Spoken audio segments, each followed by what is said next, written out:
Hey, this is a live class. So this is not traditional lecture.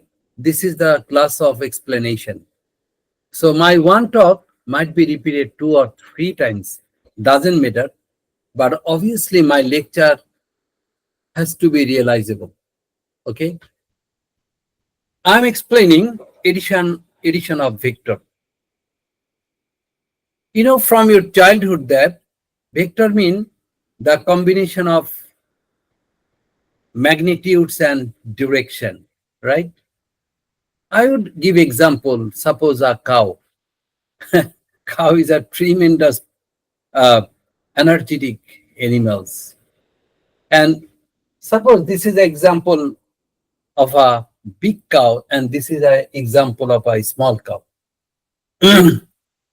These two cows have been bound with a rope or something tightened. So after binding these two cows, what will be the third destination? Definitely cow has no direction or no intention, no control. Cow has less control, I'm sorry to say. So this big cow along with the small cow will reach to that destination. Why?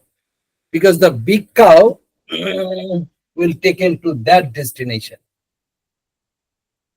But one thing interesting, as cow won't walk straight, but just for your understanding, I have told that the two cows have been bound.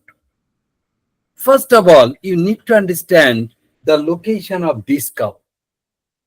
Hey, the location of this cow, are you watching? This is X. Hey, horizontal mean always X and vertical mean Y. Are you watching? This is X, 2, and this is Y, 1. Obviously, the location is 2 and Y.